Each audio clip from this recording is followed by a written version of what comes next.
जी अस्सलाम वालेकुम, क्या हाल चाल है आप सबका। आज मैं आया हूँ अपने पुराने ऑफिस के अंदर। ये मेरा पुराना ऑफिस है।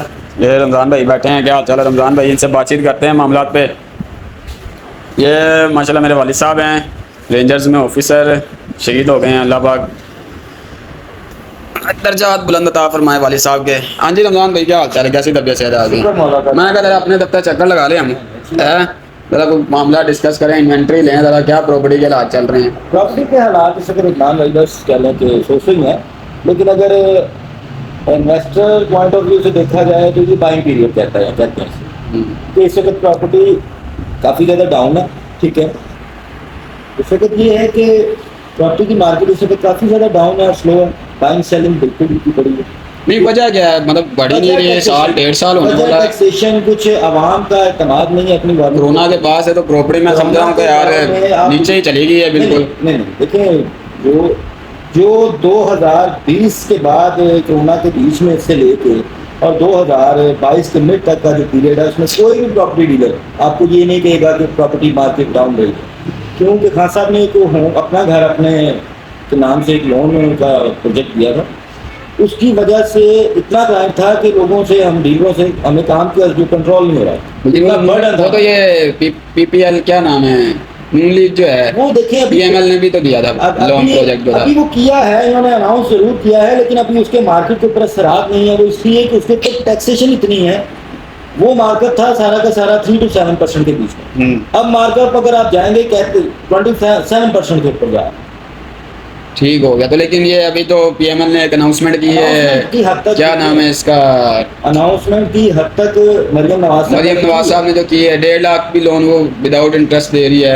1.5 लाख में घर तो नहीं आता। नहीं वैसे बात करो, देखें ये तो है ना कि आपका कुछ तो 3, 4, 6 महीने तो आपका हाथ सीधा रहता है ना, कितनी देर में फिर उसकी इंस्टॉलमेंट देने से बेहतर इंटरेस्ट फ्री दे रहे हैं, रोजगार दें, रोजगार के मौके, टैक्सेशन कम करें, फिर आम लोगों के लिए आसानियां। महंगाई में तो काफी शरह कह रहे हैं नीचे आई है महंगाई। अब आप देखिए जिस तरीके से पेट्रोल तेजी से बढ़ रहा था, लोग कह रहे थे कि 500 खर्च करेगा। अगर आप इन चीजों को से थोड़ा सा ये सियासी हो जाएगा, इसलिए फायदा कोई नहीं। लेकिन देखिए असल में प्रॉपर्टी के अंदर सारी इन्वॉल्वमेंट ही सियासत की है, मैं समझता हूँ। प्रॉपर्टी के अंदर ये है कि गवर्नमेंट को इस सनत को एक सनत की तरह ट्रीट करना चाहिए, इसको प्रोफेशनली, इसको जनाब इसको रखना चाहिए। इसके अंदर अपने जो इन्वेस्टर्स हैं, प्रॉपर्टी डीलर्स हैं, उनको सहूलियात देंगे तो प्रोजेक्ट प्रॉपर्टी एक ऐसा काम है, ऐसा बिजनेस है कि ये आपके सारे मुल्क का माशी कर्जा था, सारा कर्जा था। लेकिन मैं अभी पढ़ रहा था, वो कह रहे थे कि एफबीआर के टैक्सेस वगैरह 100% जो प्रॉपर्टी के ऊपर लागू किए गए हैं ये खत्म कर रहे हैं, ये गेन टैक्स वगैरह भी कम कर रहे हैं। अभी देखिए ये सिर्फ और सिर्फ अनाउंसमेंट की हद तक है।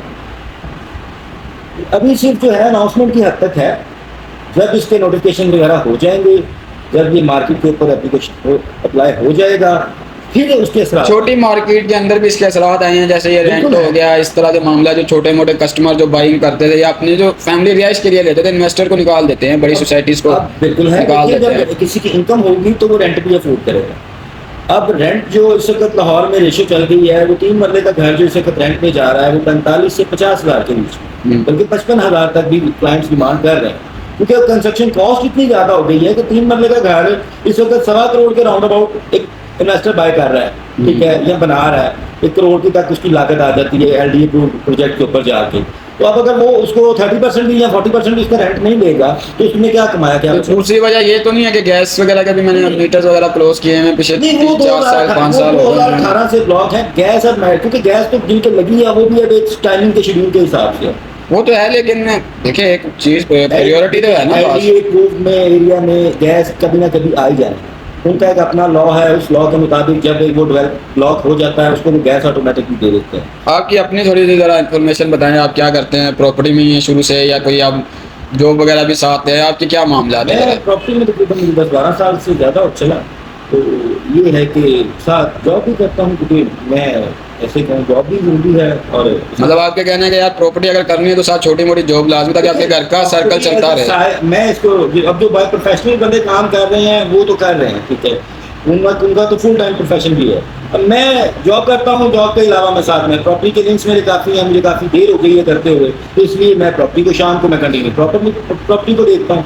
तो ये इस वक्त सिनेरियो ये चल रहा है कि मार्केट, अगर मैं कहूँ कि ये मार्केट के लिहाज से, इन्वेस्टर के लिहाज से ये बाइंग पीरियड बेस्ट है। क्योंकि इस वक्त कोई भी सोसाइटी, कोई भी प्रोजेक्ट काफ़ी डाउन जा रहा है। अगर उसका मार्केट में मैं देखूँ, इस वक्त कंपेरिजन करूँ तो DHA की जो फाइल्स हैं वही तकरीबन 60-60 लाख रुपए की है।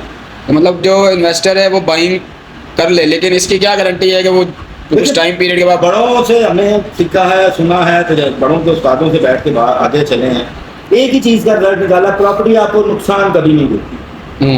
बाकी आपको हर चीज़ में वक्त ले जाती है, वो टाइम लग सकता है, टाइम उस पर आ सकता है, तो टाइम पीरियड जैसे इस वक्त चल रहा है, थोड़ा सा बैड पीरियड चल रहा है इस वक्त प्रॉपर्टी के ऊपर, लेकिन प्रॉपर्टी आपको हर हाल में फ़ायदा देती है, नुकसान कभी नहीं देती।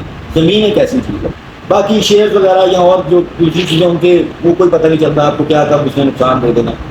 और ये प्रॉपर्टी एक ऐसी फ्रॉड रेशियो भी बढ़ी है कि फ्रॉड रेशियो अभी मतलब नॉर्मल ही है प्रॉपर्टी के अंदर? तो आपको पता है फ्रॉड ज़्यादा ही होते हैं और बड़े लेवल पे भी होते देखिए हैं। फ्रॉड, अगर आप किसी अथेंटिक इदारे के पास जाएंगे, आप किसी रजिस्टर्ड फर्म के पास, किसी भी ऑफिस में जाएंगे, तो आपको पता होगा कि आप किसी रजिस्टर्ड बंदे के पास बैठे हैं, आप किसी कैलिबर वाले इंसान के पास बैठे हैं। यहाँ पे लोग क्या करते हैं कि अपने थोड़े से पैसे बचाने के लिए, एक डीलर की कमीशन मारने के लिए कोशिश करते हैं कि वो खुद ट्रैक होने की कोशिश करते हैं। इससे उनको नुकसान भी अक्सर हो जाता है। मोस्टली आपने भी सुना होगा कि मोस्टली लोगों के साथ फ्रॉड हो गया, पैसे लेके गायब हो गया बता। वो पैसे लेके गायब हमेशा ऑनर या जिससे जगह ली जाती है, बाय की जाती है, वो होता है डीलर तो सिर्फ अपनी कमीशन लेता है। और जो डीलर बीच में कुछ एक आधे गंदी मछलियाँ भी हैं इधर, इसमें मैं ये कहती हूँ कि नहीं सारे डीलर अच्छे हैं, कुछ करते भी हैं, लेकिन वो फिर उनकी रिप्यूट चेक कर लेनी चाहिए।